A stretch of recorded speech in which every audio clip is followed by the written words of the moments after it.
How about Niners win? Tell me that recipe. Okay, the Niners have to play a perfect game to win this game. They're going to have to, on offense, run the ball and win the time of possession. They have to keep that Philly offense on the sideline as much as possible. So that's a key for them. They can't come out passing. They got to win the time of possession. Then also, Kyle Shanahan has to be at his best. They only scored 19 points last week. It wasn't because Brock Purdy had an off game. It's because Kyle Shanahan couldn't figure out how to run the ball in the first half. They ran for 27 yards in the first half against a team that was supposedly weak against the run. That's what all Niner fans told us last week, right? Forget Dallas. They can't stop the run. Well, they did. And that's what people are saying about Philly this week. Okay, they have great pass rush, but you can run on them. Well, what the hell's going on there? Because it seems like teams are figuring out schematic ways to stop the Niners' running game early on. So that if the Niners beat Philly, it's got to be with Kyle Shanahan bringing his A game. I don't have a question about Brock. I got a question about Kyle. Kyle, okay, run the ball. Okay, and he has to find creative ways to run the ball. CMC up the middle on a power run is 3 yards. So I think in the first, agree with that. So get in Elijah Mitchell early in the game. Yes. They wait till the third quarter to play him. I agree, Iggy.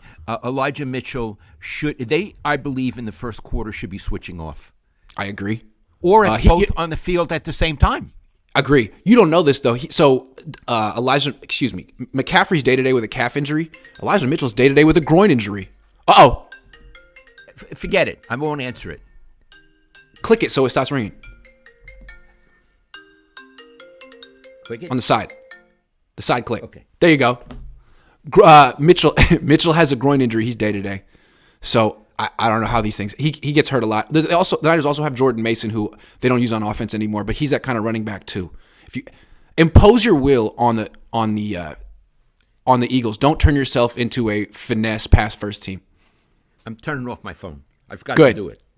I could have gotten in trouble. You got in trouble. You owe me a nickel for that one. I do. I owe you a nickel. I forgot. Yeah. Okay. Another thing. You go ahead. I want to hear. Okay. The other thing, if they're going to win, and they could win this game, Brock Purdy has to be a totally efficient quarterback. Yeah, like last week. Week, totally efficient. Yep. I do believe he would have to throw outside of the hash marks a little bit more. Yeah. He's throwing in the middle a lot. And Greg Olson, the analyst, pointed it out. By the way, that Greg Olson is very sharp. He is very good. He's a very good analyst. Yeah. And so he's going to have to do that. But I don't know how good the defensive backs are. I don't for Philly. He might be able. He's a very good short and middle range passer. He really is. Yeah. I was talking to Ira Miller this week. He called me, to talk about it, and he said, the key issue he thinks for the Niners is the quarterback. He says, you expect a rookie quarterback to fall apart at some point. And he said, but the funny thing is, he hasn't. No, so Dak fell apart last week, the 29-year-old. He did. Boy, was he exposed. Oh, but in this game, Hurts probably won't. Hurts has thrown 6 interceptions all year. So Purdy can't be the one who one interception could lose the game if he throws it. That's right. And he's very efficient and very prudent. And I think if he plays that kind of game and if they can run the ball, the Niners have a chance to win that game. Absolutely, they have a good chance to win the game. But since we can't count on the Niners to intercept, we can't count on Jalen Hurts to just give the Niners a couple turnovers, a couple interceptions. They have to pressure him. They have to get to him. The Giants didn't, ever. We watched that. Nick Bosa, who thinks he's playing really well right now, and maybe needs to play a little better. He needs to get a sack in this game. He needs to hit Jalen Hurts a lot because really Philly has a great offensive line, but their left tackle is a much better run blocker than pass protector, Jordan Mailata. So, Nick, you're the best player in the NFL. Impose your will. Have your way with Jordan Mailata and show us. Because I know you said that you had your way with Tyron Smith. It's just that none of us saw that. So we need to see you take over this game against the Eagles. Need to happen right. No more pacing yourself. I don't know what's going on with Nick Bosa. Well, best game of the year. We're going to talk about him a little later. So so that's another one. Yeah. So if he can get through and they can because against the Giants, he was Hertz was never. He looked like a guy standing on the beach drinking a beer. Yeah. He was so relaxed. Whereas Yeah. the other guy, that Daniel Jones, Poor he Daniel got hit on Jones. he got hit on every play, and the coach didn't. That coach Dable didn't protect him at all. The game's over, and he's still getting his quarterback hit. I thought that was they're really, down like 31 points, and he's back there getting his butt kicked. Yeah, I thought It was that funny. so irresponsible. We were watching that game thinking, man, Daniel Jones is really good. He got his butt kicked, and we were sitting there like, man, he's pretty good. He's doing the best he can. He was Yeah. the whole offense. Him and that one run by Barkley. He's Daniel Jones is a very brave player. He's a good Yeah. quarterback. Yep. One more thing. So the Niners are going to have to play a mistake-free game to beat Philly. And they did not play a mistake-free game against Dallas.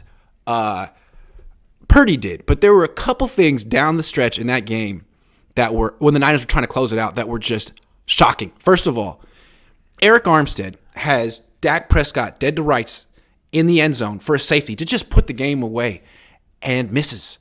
And after the game, he says he missed on purpose. He was afraid of getting a penalty. Conservative play. Of course, you don't want the penalty in that situation, but can't do that against Philly. You're going to have to actually go for the sack. Try to hit the player. Can't give that away. And then Elijah Mitchell ran out of bounds. Can't do that. Those little things could lose. Yeah. Stop the clock. You got to be more locked in than that. And so it's not just on Brock Purdy. It's the whole team. They got to be as focused and locked in as ever. And you can imagine that after somebody lectured Elijah Mitchell after that. I mean, it obviously happened. I want to come back to Armstead. Yeah. He could have sacked the quarterback for safety, but decided not to do it. He did. He said that. Now, he may be telling the truth. I myself am skeptical. It sounds to me like a rationalization. I saw that play. He missed him. He pushed him.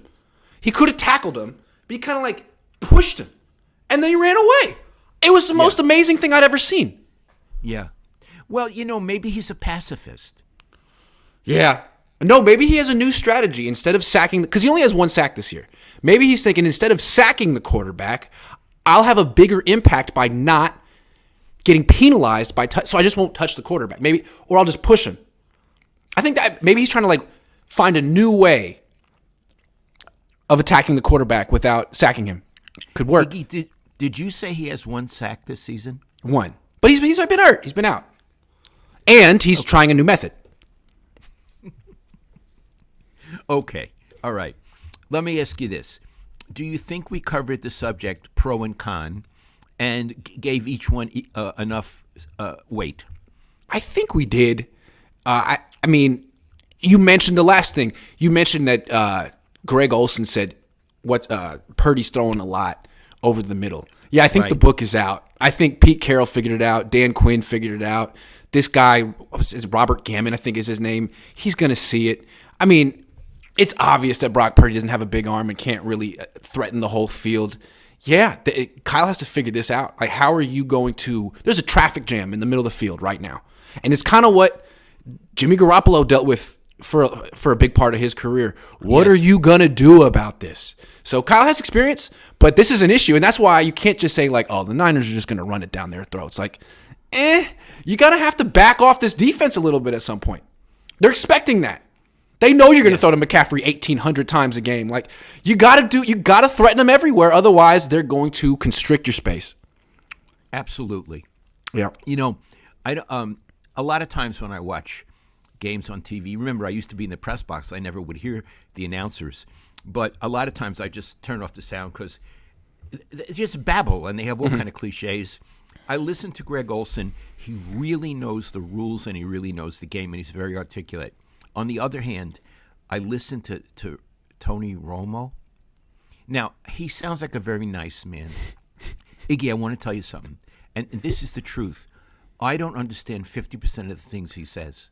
He's Tony terrible. Romo. He's terrible. His first season, he was pretty good, but now he seems unprepared and he's terrible.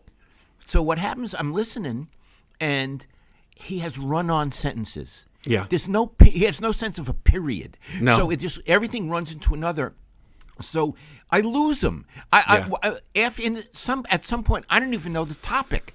And then what happens is he sort of lowers his voice and runs out of gas. Yeah. And he doesn't finish a point. So I don't know how this guy got so famous, but I guess he may be a very nice person.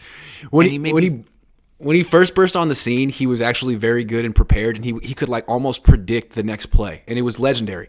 But he doesn't do that anymore. Now he's just like, I don't know what he's doing. He's terrible. But what's funny is he came on the scene, got such good reviews early on that Troy Aikman, I think, finally felt a little nervous.